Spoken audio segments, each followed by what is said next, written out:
Bonjour tout le monde, je suis de Belgique et je vais vous présenter mon Rogue Raider ST 530. Vous dire ce que je pense du vélo, c'est quelques petits détails points faibles.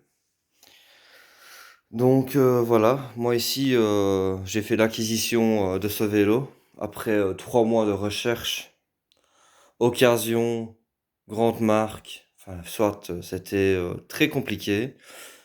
Pourquoi je n'ai pas pris en occasion? Pour la simple bonne raison qu'un VTT en général, ça subit. Et il suffit que le vélo soit pas bien entretenu et que la personne ait peu de connaissances, donc l'acheteur, et voilà, c'est fait. Vous allez acheter un vélo, je sais pas moi, 400 euros d'occasion, et vous allez peut-être avoir des frais à faire de je sais pas combien. Donc c'est vite arrivé. Ben, les grandes marques, moi, la période où j'ai voulu en acheter un, ben, c'était pendant le confinement. Et évidemment, il n'y avait plus de vélos disponibles nulle part. Donc ici, ben moi à la base, je vais dire Rogue Rider, ça j'étais pas trop friand. Parce que je me dis souvent les grandes enseignes et tout ça, enfin, je vais pas vous raconter ça dans les détails. Mais en fait, visiblement, Rogue Rider fait des très bons vélos. Je peux le constater. Et pourquoi j'ai choisi Rogue Rider finalement? Ben, c'est après avoir analysé les avis sur Internet, avoir discuté avec des gens avec qui j'ai fait connaissance dans les bois quand j'allais voir les jeunes foufous qui faisaient des sauts pas possibles dans les bois. Donc ici, moi, j'ai parlé avec un jeune homme qui travaille dans un grand magasin de vélos, de grande marque, je vais pas le citer. Et il m'a dit, franchement, pour faire ce que tu vas faire avec le vélo, tu peux aller chez Decathlon les yeux fermés. Bon, ok, nickel. Euh, donc ici, le Rogue Rider ST 530, pour moi, selon moi, est typé randonnée, loisir, la nuance. Ce n'est pas un vélo avec lequel vous allez faire des sauts et faire le fanfaron avec. Ça, c'est clair et net. Moi, ici, j'ai 33 ans, j'ai plus fait de VTT depuis longtemps. Dernièrement, ben, on me prêtait un cube, 29 pouces. Donc, je vais peut-être pouvoir aussi comparer. Parce que le cube, c'était comme un bon petit vélo, je trouve. C'était à 3 fois 8 vitesses, si je me souviens bien. Ici, ben, je passe au monoplateau. Donc ici, ben, moi, ce que j'aime bien sur ce vélo-ci, c'est déjà le monoplateau, la transmission. Franchement, n'ayez pas peur. Moi, pour ma part, j'ai jamais pédalé dans le vide, ça m'est jamais arrivé. J'ai vu sur les avis Decathlon qu'il y en a qui râlent un petit peu. Ben, franchement, moi, je trouve que c'est... Je veux dire, même mon ami qui me prêtait son vélo, parce que je roule souvent avec mon ami, il a essayé, il m'a dit, purée, la transmission, c'est magnifique, quoi, c'est génial. Et en effet, franchement, même pour monter des côtes et tout ça, c'est super facile, en pleine puissance, c'est vraiment bien. C'est vraiment une bonne transmission qu'ils ont fait pour un entrée de gamme. Le point aussi positif, c'est le poids du vélo. Franchement, il est pas très lourd pour un entrée de gamme. Euh, Sa maniabilité, avec le guidon qui est assez large, franchement, c'est nickel. Enfin, franchement, dans l'ensemble, moi, je trouve ça un super vélo. Maintenant, voilà, moi, je fais 90 kilos. Je vais dire, allez, le petit point fait pour l'instant, ben, il a 70 kilomètres le vélo. Oui, comme vous pouvez le voir, je le nettoie tout le temps, à chaque sortie. Je graisse bien les chaînes et tout ça, la chaîne et tout ça. C'est peut-être les freins. C'est du 160 de diamètre en hydraulique. Maintenant, est-ce qu'il faut encore un petit peu de rodage? J'en sais rien du tout. Moi, je suis peu connaisseur dans ça, dans ce domaine-là. Mais je peux vous dire que moi, dans le bois, je vais rouler.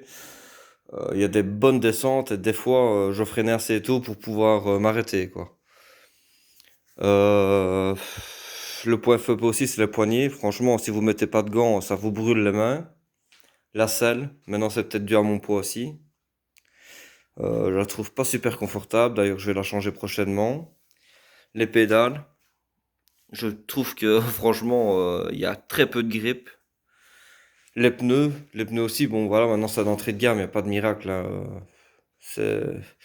Les pneus, c'est light, quand il fait un petit peu boueux, quoi, c'est un peu light, quoi.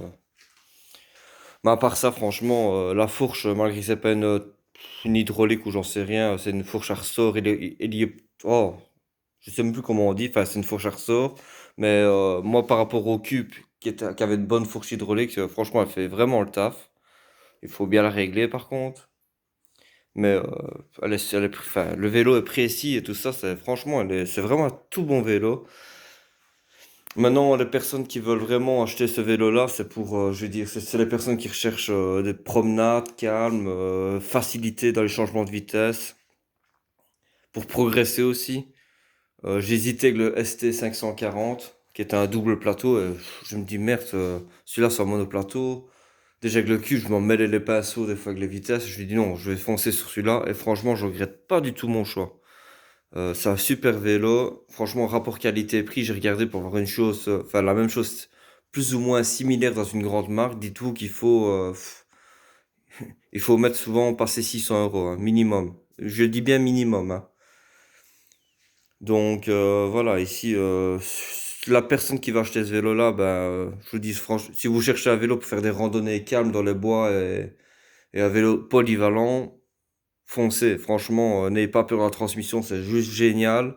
Les changements de vitesse, c'est super précis. Le guidon large, franchement, la maniabilité, c'est magnifique. Le fait d'avoir repassé en 27,5, que j'étais en 29 avant, bah, avec le vélo compressé, bah, franchement, j'ai même plus facile avec celui-là à rouler avec. Je suis plus franc et plus sûr de moi. Donc voilà. Je sais pas ce que je pourrais dire de plus à part que c'est un très bon produit. J'ai même lancé l'idée chez Decathlon, enfin chez Rogue Rider. Je leur ai dit, dommage que vous mettez pas la transmission, enfin vraiment les points positifs de ce vélo-là sur le ST 540. Et apparemment, ben, ils sont en train de le faire. Enfin, ils sont en train de travailler dessus, sur le nouveau ST 540. Donc, les personnes qui veulent débuter et chercher un vélo pour se promener dans les bois, enfin, vraiment polyvalent, foncez-y, c'est un super vélo. Franchement, vous serez pas déçus du tout. Maintenant, si vous cherchez vraiment un vélo pour rouler agressif, sauter partout, tout ça, moi je ferais pas, enfin maintenant moi je suis pas capable de faire ça, hein. Honnêtement, moi je vous dis, je me promène quoi. Je commence pas à sauter partout. Maintenant si je prends des petits sauts, mais légers quoi. Maintenant, je pense pas que c'est un vélo fait pour ça quoi. Donc voilà. J'espère que ça va vous aider, malgré que j'ai vraiment pas l'habitude de faire des vidéos. J'espère que ça pourrait peut-être vous aider. Et voilà. À plus et bon achat si vous voulez l'acheter.